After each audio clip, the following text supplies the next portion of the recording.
Hi, this is Paranormal Encounters, and I'm your host, Brenda McGee. Today we have a very special guest. His name is Nick Korstad, and he is the owner of the Borden Flats Lighthouse in Fall River. Nick, thanks for being here. Thanks, Brenda. So, what have you been up to lately? I know you must start getting busy with the lighthouse, and can you tell me a little bit about it and how you got to do things and stuff like that? Yeah, definitely. Basically, the lighthouse was sold by the government, and it was something that I got involved in as wanting to be a lighthouse keeper. And so I've spent the last 4 years restoring it and experiencing what the lighthouse has to offer, as well as turning it into an overnight stay, small little lodging area. That's awesome. And of course, our team was there and we did investigate it. Now, I have to ask you, before that, were you experiencing things, or did somebody experience things and that's why you wanted us to check it out? Or Yeah, it was actually my family came to visit for the first time, and we were starting to tear apart the structure. And from what I found out, once you start remodeling a structure, you awaken the spirits within. So the first thing we heard was, we were inside in what's the kitchen area now, and we heard a little girl come down the stairs, and she had made a comment that the colors that we had changed outside were cute.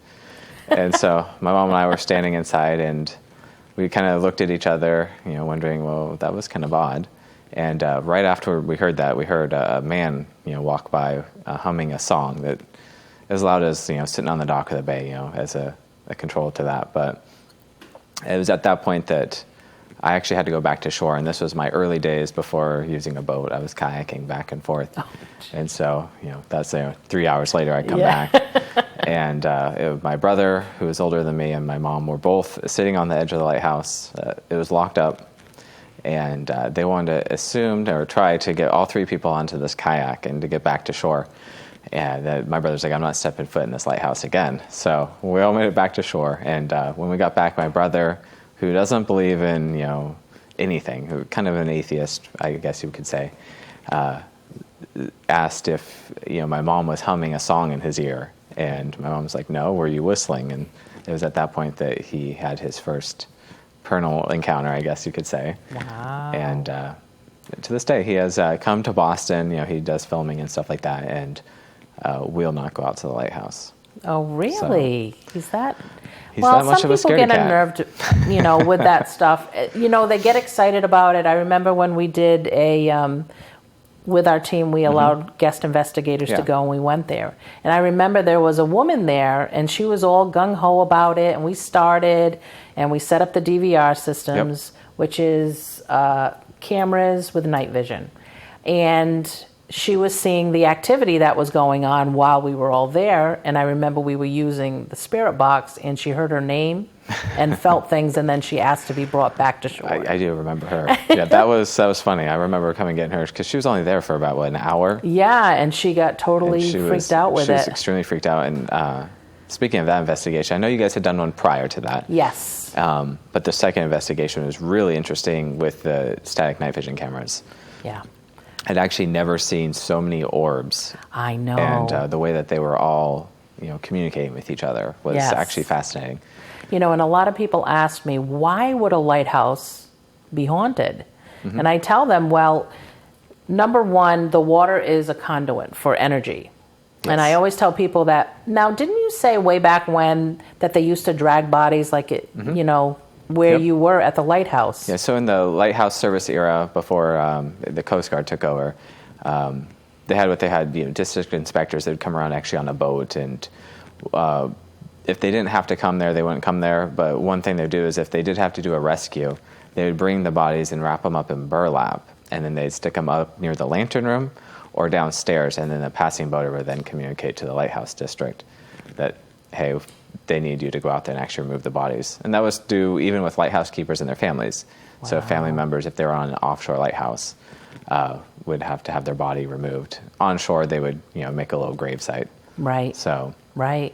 I know that a couple of the spirits out there were, one of them, I believe, was a girl that was actually rescued.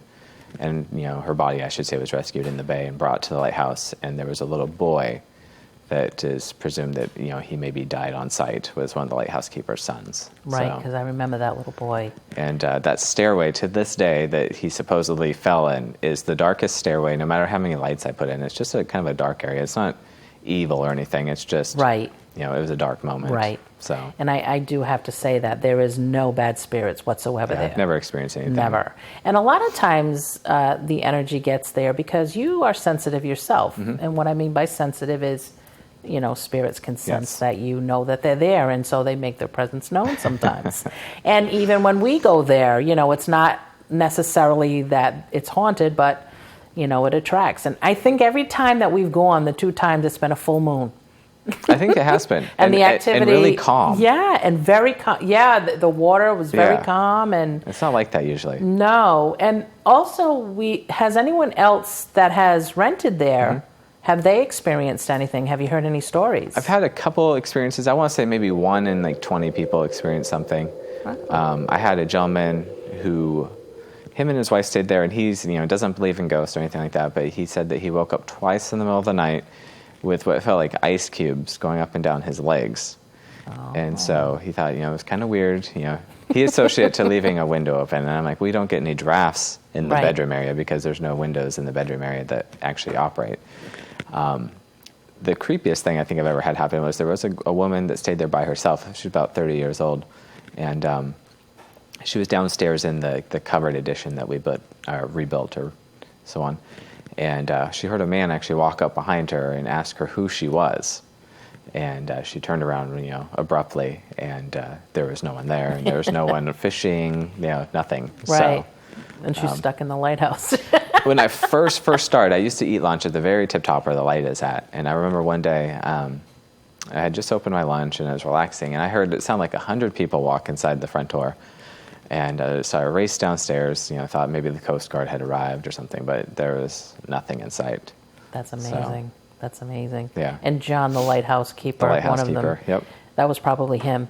It could have been because him. He does patrol there, and in a good way, though. Yeah. I mean, I've never felt anything. But the woman, I think, is the one that there's a woman there on the outside, and she's the one that would say that she loves you. Do you remember that on an EVP? I remember she that. Says, "I love Nick." Yeah, and I didn't know if it was possibly like my grandmother. Oh, it could be that too. We never who even had thought passed of that. away, because I think the EVP said Nicholas. Tell Nicholas I love him. Yes. And that would be only something that my grandmother was the only one that ever called me by that.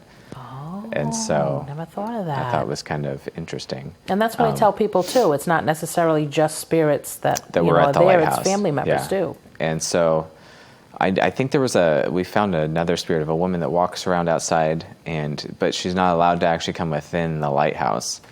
And the only thing I've kind of conjured that to is possibly before, I moved out here, suicides off the Braga Bridge. Right. And maybe the bodies then, floated past, and the spirits saw spirits there, and then they attached. So, Right. Thankfully, I've never seen anything there, like physically. I've just heard, voices. And as time goes by, it's something that's slowly kind of dissipating, and I'm not sure if it's just because I'm becoming used to it. Probably. And I don't live out there anymore, because I did live out there for 6 months. Oh, so you don't anymore. So I go out there every day. I paint and I paint and I paint. Yeah. But, I have headphones on. Yeah. And another thing, too, is you did a lot of the construction in the beginning and things like that. And I always tell people, when you do that, if you say, oh, I hope you like what I'm doing or something like that, but it does cause activity. And but no, we truly enjoyed investigating out there. That was neat. And you said that you think it's kind of dulled down a little bit. I'd like to have another investigation, see if there's still any active spirits out there, or if they've decided maybe to cross over. Or because I remember that in the basement part of it, there was activity down there too. I've heard some whispering noises recently that like, hey, come here type of thing. Yeah, but I haven't heard. I used to hear a lot of banging that sound like not concrete, but the cast iron plates.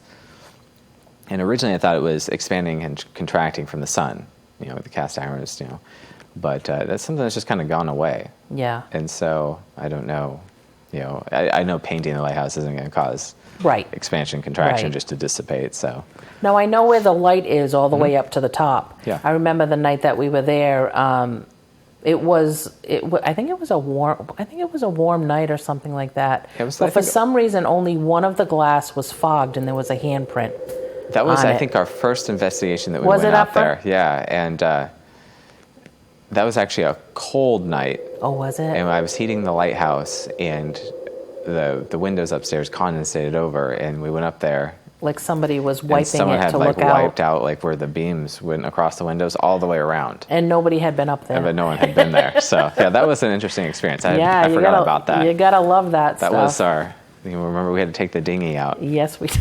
Oh my gosh, that was crazy. Now that was scary in itself. Just that little ride like that. And I remember, I believe the motor had. I think the motor had died on my other. It's never ends. With boats, but yeah. that was funny because I remember we had to keep it revved up from dying. Right. And then it started self-revving itself. Oh yeah, by itself. It was And almost like they didn't want us to creepy. leave. So We were like, you're like, this never happens. I'm like, oh. I've never experienced that since. Yeah. And so it was almost like they had a helping hand, because I remember it had gotten like it was fine going out, but going back it had just gotten like severely choppy. Yeah. And the weather on the bay. It's crazy. It changes every day. But yeah, we definitely will go back there. That place is great, and Yeah. I recommend everybody, if you want to rent the Borden Flats Lighthouse, you can message me at paranormalencounterstv9@gmail.com, and I can give you the information. Is there any other experiences that you had or that you want to share with us, or I'm trying any to think. information you want to tell us about the lighthouse, or? Well, all the paranormal things I've experienced have been, kind of a fun, exciting thing that you're an open-minded skeptic all your life, trying to say, is this stuff real or is it not real? And so I have to say that's been the funnest part about actually restoring this lighthouse is the fact that it's an inanimate object, but yet it's still alive in some way. And It so, sure is, yeah. the funnest thing I've had, it was my pact, I think maybe I spoke with you about it, was to keep the seagulls off. People always wonder why there's no seagull, guano or anything like that, because when I purchased the lighthouse, it was completely encased. It had at least a foot of guano all over it, and it took like a couple months with like a snow shovel to actually shovel all that stuff off. And I couldn't keep the seagulls off. It was just one of those things that just kept coming back, and I tried putting fishing line everywhere, and then I had seagulls all caught up in the fishing line. And I was like, okay, this isn't working. And I think it was you, maybe, that said I could make a pact if they wanted to stay there. Yes. Like I could assign chores for them. Yep. And I think you and I actually were the ones that did that. And to this day, I do not have seagulls at all. Yeah. And that's what I try to tell people, that, because I know, I believe it's John. I think we proved it because he said his name and all. But you can coexist. Mm-hmm. You know what I mean? Like he does it. That's what he likes to do. And you're right. If you make a pact, it works. My first ever paranormal team I had come out before you guys was, I'm not sure if you've heard of Ron Kolek. He's up out of New Hampshire, and he has a radio show that he does. Oh, I don't think so. And so he had his team come down with 2 mediums. And the first thing they asked me was, we were doing a spirit board. It was just kind of like a Ouija board. And I was like, this stuff is so dumb. It doesn't work. I've never used a Ouija board before. Yeah. But I was like, there's no way this works. So they all arrived, and the 2 women were like, we are not going out on that inflatable at all. And so I had to find someone in the marina actually to bring them out. So we got it all out there and everything, and so we started using this spirit board, and all our hands are on it. Okay, it moves, whatever. But then we all took our hands off, and it just started spelling out words by itself. And one of the things it asked was if I was going to pick up the quarters that I had dropped under the dresser. And so that was when I was living out there, and I did, drop some quarters under the dresser. And, excuse me. And I was like, well, how would anyone else know this? It's not something that is common. Right. And then I had a cat out there, and the cat used to sit up in the lantern room windows and look out at the boats. And it then spelled out, please, or it didn't say please, but it said, take cat out of lantern room, not allowed, because in the day, with the crystal lenses and everything, anything that could chip them was, prohibited. Right. And so that was an interesting night, I have to say. And then he said, leave, I have work to do. And I had made a joke, at which I said, if he was working so hard out here all the time, why is it that I'm always out here working? And that spirit board thing actually flew off and hit me. Wow. And they're like, you've offended him and you need to apologize. Yeah. So I was like, all right. Sorry. So it was at that point, and I still had to spend the night there, obviously, because I was living there. So it was kind of a thing, but. Well, Yeah. I'm glad that nothing stayed. I don't like spirit boards. I don't like Ouija boards. Yeah. Unless, but if you know what you're doing, I shouldn't say that. Not everybody, can, opens and closes the correct way. So they obviously knew what they were doing. And that's something that I've always, I've never really understood how you can open a portal and stuff. Is it, for me as a open-minded skeptic, I guess, is that real or is it not real? And so that's something that with a Ouija board or spirit board or whatever, you're summoning spirit. Okay. So you are opening up the communication lines and you're opening up pretty much a portal. I know it's a game that you buy at the store. Yeah. But it's the summoning part of it. You are asking spirit to come through. So when you open up that, when you open that up, anything can come through. You can't control it. Okay. So what happens is that's how they can, come out of the board, because you're summoning. Which, do you really need a board? No. But it's just you're doing that and you're asking them to come through and give you a message and who you are. And if you don't close correctly, then those spirits will stay and the board is still active unless you close it. Or that's why I tell people don't use it. Most of my cases are because of Ouija boards. Oh, really?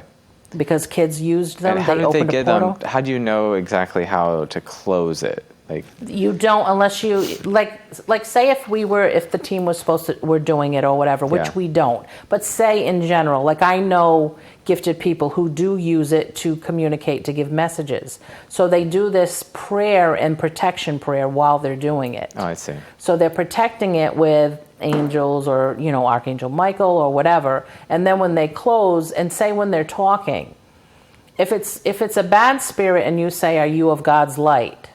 then they will not, they have to answer you. And if they say no, then you need to close everything right then and there. And you need to, call protection in. But it's a lot of work. And if you don't know what you're doing, then you've released something that can attach, can stay in the home, can leave with the people. It's that serious. Even that new thing that the kids are doing, Charlie, with the pencils and the paper. It's just a paper that you're writing yes and no, and it is pencils, but it's the act that you're performing, which you're summoning this demon spirit named Charlie. Oh, interesting, yeah. So that's creepy. We've been having issues with that. Yeah, but kids are doing it in school because they think that it's a joke, and they're putting it on YouTube, their experiences, and we've been getting a lot of calls for that too. Oh, wow. It's because the spirit is supposed to be, like, I think from Mexico or something, and it's a demon. So they're summoning a demon. Oh, nice. And they think that it's fun and games, but it really isn't. So that's why I always say people, don't use Ouija boards unless you know what you're always doing. the creepy side about having that's investigations. Because there's a lot of people that inquire about coming out to do investigations at the lighthouse, and aside from Ron Kolick's group and yours, I don't allow it. Right. Because that's the only thing. I don't want someone to unleash a demon or something within the structure. Exactly. In most teams, well, our team anyway, and I don't know a lot of teams that do this, we open with a prayer and then we close and then we do a prayer so there's no repercussions or that anything stays there or anything like that. A lot of paranormal teams don't do that. They stir up all this activity and then they leave these poor people and make it worse than what it is. So that's a great thing. Unless you know these people and how they do, I commend you for that. Yeah, and that's something I don't usually recommend. If I even saw, thankfully I haven't, if I even saw a guest bring in a Ouija board, that would be something like, no. Yeah, and that's why I don't really advertise on the website, that it's a haunted lighthouse, because you get a lot of those people that want to go to like the Lizzie Borden house. Yeah. Like, I honestly don't feel that house is haunted with the accurate spirits. I think it's a lot of it's been people bringing in, stuff that shouldn't be there, and it's just turned into a huge Mecca. Well, think about it. They do seances there. Mm-hmm. They do the Ouija board there. Yep. So what happens is they're letting all these spirits out, and then I've been on an investigation there, but not with our team. It was with like this whole group that went there, and they were horrible towards the spirits, towards Mr. Borden, calling them names, provoking. I saw people hit, and it's like you shouldn't be doing stuff like that, but that's what they do. And that's why I would never want to stay there. Yeah, I wouldn't even. Nothing against them or anything like that. No, But I wouldn't even sleep there. I investigated it one time, and I had the experience that I had. And have I gone back? No, because I had dreams of of the spirits that were in there afterwards, that were asking me to go because they know that we can clear the spirits and stuff. And I was like, no, I can't. That's not for me to do. It's such a nice property. It's so well maintained really and everything. is. It's historic. It really is. And it's just unfortunate that you get some of those dark-sided people that want to go on and make it actually dark-sided. Yeah, because there was, a lot of tragedy. Not just that, but there was other deaths that were there that... Speaking of the dreams, I used to, when I was restoring the lighthouse, I wouldn't know how to fix things. And I'd walk around, and you know how when you're out by yourself, you're like, how the heck do I fix this? And you're like, I swear, the spirits can read your mind or something. Of course they can. But a lot of the times when I need to fix something, it would actually come to me in a dream. Wow. And it would be, kind of step by step, this is how you do it. Because, you can't go to Home Depot. Right. And, say, I have a concrete roof. And then, they look at you like, well, exactly. What's a concrete roof? Who has concrete structures? So it's been a really fun learning curve. And you're trying to get a couple more, which... Yeah. It'd be really nice, to help, excellent. My goal was, growing up was to be a lighthouse keeper. And so the government, during 9/11, unfortunately took away all historic funding for the Coast Guard. So that's at the point at which they started putting these lighthouses up for adoption. And it's a small amount of people actually are stepping forward to adopt them, but a large percentage of them are actually going up for public sale, which, it goes to the highest bidder. And right. it's a lot of people who want to buy them for show off. But they don't understand that there was a living keeper for all those years, not just to help mariners, but it was a full-time job just to keep the structure maintained. Right. And so I project about 20 to 30% of these offshore lighthouses within the next 20 years will actually be gone. Really? And that's just due to lack of maintenance. And there's already Hurricane Sandy did damage to 3 of them in New York, actually New York Harbor, I should say. Mm-hmm. One of them's actually gone, completely gone. Another one, it took away 90% of its foundation, and then another one, it ripped all the caisson plates off. So those will be the next ones unfortunately, if something comes up. And those are all privately owned that were sold at the government auction. Wow. So. Are you trying to get one that is not completely on the water, or you want to keep it? That is my future goal. Yeah. Is I would love to be able to actually run a full bed breakfast. That would be great. You have to start out somewhere because you do. The government. You have to get a cycle with them of a list of things that you've preserved before they can entrust you with taking over a nicer structure on land. And so you have to start out with these ones that no one wants. They're out in the middle of Timbuktu. And they question your sanity every day, like why the heck am I taking a boat 5 miles offshore? But once they see that hey, you have the endurance to do this, then and then you hope that the people that you're showing to haven't retired. No one's watching you. Right. But there's a lot of privately owned ones up in Maine that actually have the whole keeper's home, the house, the lighthouse, and stuff like that. So.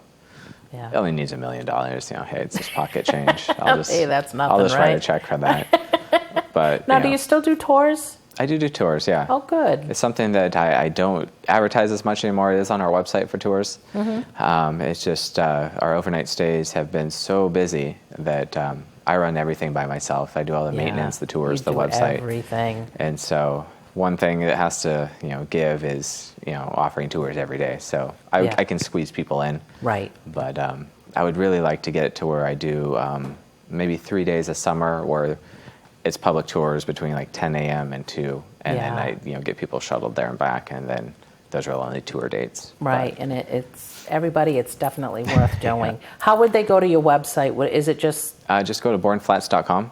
Borden Flats. Very simple. Or you just type in Borden Flats Lighthouse. or Fall River Lighthouse. Google will find its way to where it needs to go. Google it. I tell everybody Google that. everything. Just have But yeah, so I'm glad that things are really, you're doing well with that, and you've done beautiful work to it. Thank you. Oh my gosh, I can't even. It's changed completely since you were out there. Are you kidding? Yeah, I'm always changing furniture. I'm like that antique shopper. Coming from the West Coast, a $10 antique out here is like $375 out there. So. Well, I just love that people can rent it and stay out there. Yep. So everybody, if you want to rent it, go to Borden Flats Lighthouse. And you do, because they've got the whole, they have to know that there is like there's a kitchen, there's bathrooms, there's everything. We just finished the kitchen this year. So we actually have a stove oven. Awesome. The Coast Guard got rid of some of their equipment. So we got a small kitchen.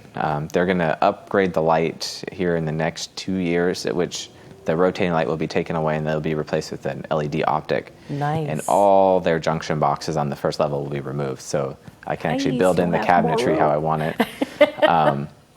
But we do have a bathroom out there. We have running water. I solarized the lighthouse this year. I used to run off a generator. Right.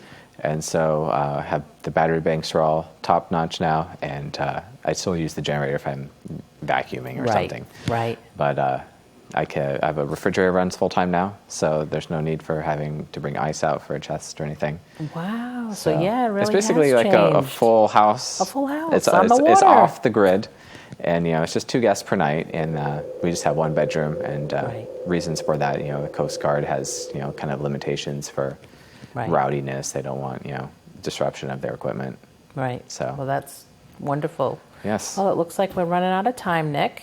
If anybody would like to get in touch with Nick, you can email me at paranormalencounterstv9@gmail.com. And thanks for watching. Thanks, Nick. Thank you.